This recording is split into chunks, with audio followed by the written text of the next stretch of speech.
Hello, it's Toast Party, and today I'm doing something a little different today.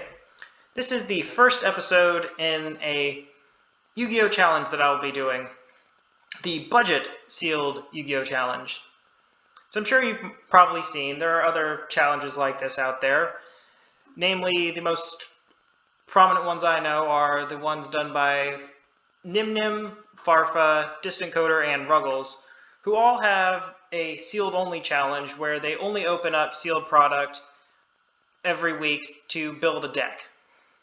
This follows a similar vein, but there will be slight changes to the rules.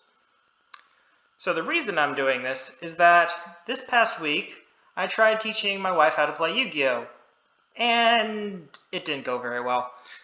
Here are a few quotes. Every card hurts my brain to some degree. The cards don't do a good job of spelling out their effects, and why does zone placement matter? Well, yeah, it was more of an exercise in frustration than a fun time explaining how to play this game.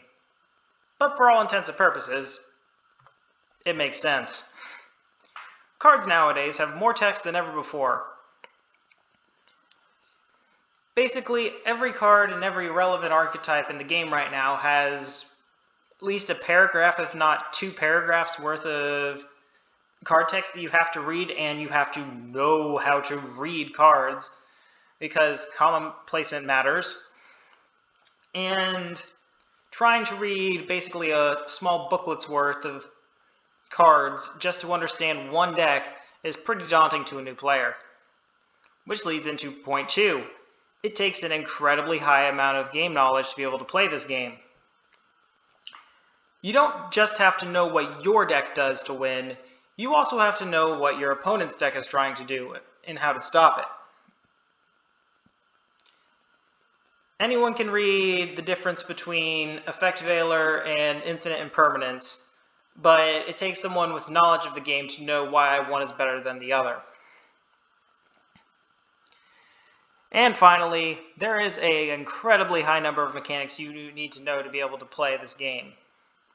There's at least 5 different extra deck summoning mechanics, ritual summoning, which is a completely different beast, flip summoning, and just a ton of other random mechanics that one has to at least have some knowledge of to be able to play competently against those kind of strategies. As case in point, spell counters are a bit convoluted for a new player, as well as Justin Deeming the Mighty Master of Magic in general. So, I had a solution. My solution is limit the card pool, hence a sealed-only challenge. You're not going to get a very diverse pool in a sealed-only challenge. Plus, it also keeps it easier to learn the cards when there's not as many to learn. Point 2, start it simple. Yu-Gi-Oh! Can be a very complicated game, and it's best to be able to teach the basics under extremely simple scenarios. So, no convoluted structure decks to start off with. We picked the simplest one out there, or at least the simplest one that was available. Not picking anything crazy like the Salamangreat, Dragon Link, or Shaddoll structure deck for this one. And finally, keep it cheap.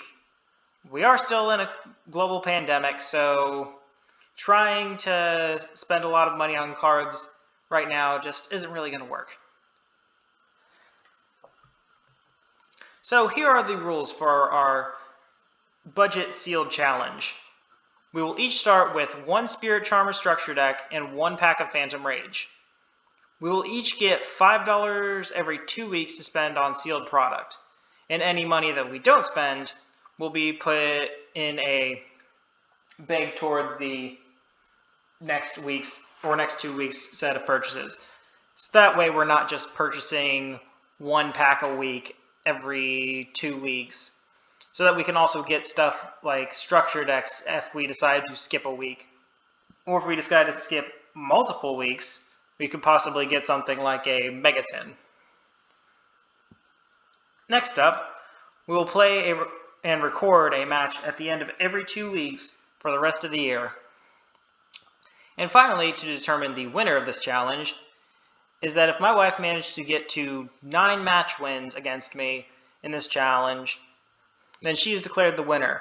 But if I'm able to reach 18 match wins, then I'm declared the winner.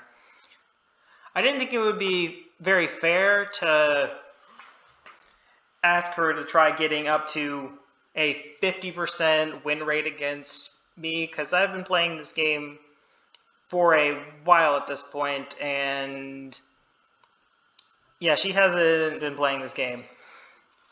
So to keep it fair, she's able to breach a 33% win percentage on our recorded matches, then she wins. Conversely, if I get 2/3% of the wins, then I win. Seems fair. And finally, the grand prize for if either of us is able to reach our win goal, which one of us is bound to, the grand prize is $20. I say, this is a budget challenge. I don't have a lot of money, and it seems only fair that the prize for a budget challenge is a budget prize. But at least there's something to look forward to at the end.